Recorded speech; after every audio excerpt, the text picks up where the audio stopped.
terjadi sampai saya SMP ya, udah SMA, udah inilah bandel mau, udah berani lama-lama sama bapak kayak gitu ya. Jadi di situ dari kecil sampai SMP saya masih bisa merasakan mujizat Tuhan itu memang nyata gitu. Masih sering terjadi lah yang saya alami. Baraknya kalau saya minta kayak ngomong sama bapak kandung lah, kalau kita berdoa sama Tuhan, Tuhan aku pengen inilah, aku pengen itulah. Jadi kayak masih anak-anak lah ya.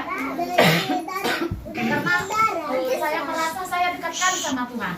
Tapi setelah saya SMA sampai sekarang, kalau boleh jujur Bapak Ibu, kurang ya, kurang. Bahkan saya pribadi sendiri kalau berdoa itu kalau mau tidur jauh Bapak Ibu. Cuma kalau memang udah keadaan memang ibaratnya menghempit sekali, itu saya bangun jam 1 malam Bapak Ibu. Saya usahakan saya doa di atas jam 12 malam. Karena dulu waktu SMA, walaupun saya udah bandel di SMA, jujur ya Bapak Ibu, kalau SMA kan kita di sekolah ada PA, pendalaman Alkitab.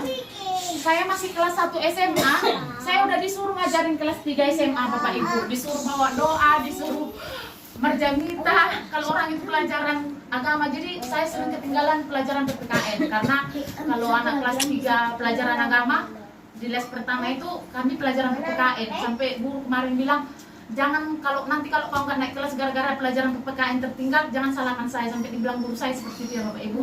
Tapi saya tidak peduli karena pas udah dibilang guru agamanya saya jamin kalau naik kelas. Jadi saya memang ya terserah Tuhan lah. Aku barangnya masih percaya lah sama Tuhan ya, nggak langsung berubah drastis jadi si Boli somber tadi 100, bukan ya. Masih tetaplah melayani Tuhan, tapi tidak seaktif dari SD sampai SMP ya, nggak seaktif itulah. Kalau di SMA karena memang pergaulan lah mungkin ya Bapak Ibu ya. Jadi memang kalau di sekolah aktif lah. Tidak pernah kadongani doi bah anak ni pendeta nah yang benar-benar yang sungguh-sungguh. Alana kalau di sekolah Bapak Ibu memang terkenal saya alim sopan segala macam lah. Padahal di luar kan orang itu nggak tahu. Nah jadi kalau sekarang Pak saya memang saya rasakan lah. Dan saya selalu ingat pesan guru agama saya, apapun yang kamu minta kepada Tuhan, aku matanya aku jam 12 malam, atau jawaban Tuhan ini. Jadi pernah kami sering-sering sama guru agama saya, kenapa harus di atas jam 12 malam berdoa biar cepat dijawab Tuhan? Apakah doa yang berdoa jam 8 malam itu tidak dijawab Tuhan? Saya bilang kan. Terus dibilang, Tuhan akan melihat berapa orang yang setia di muka bumi ini yang mengingat dia di pertengahan malam. Jadi 5 perjoli jawab Tuhan. Itu mungkin jawaban apa aja itu dikasih ya. Tapi saya percaya, saya imanin itu ya Bapak Ibu. Dan waktu saya masih gadis juga, saya pengen kali di PT Nok kerja karena memang itu PT yang saya impikan dulu.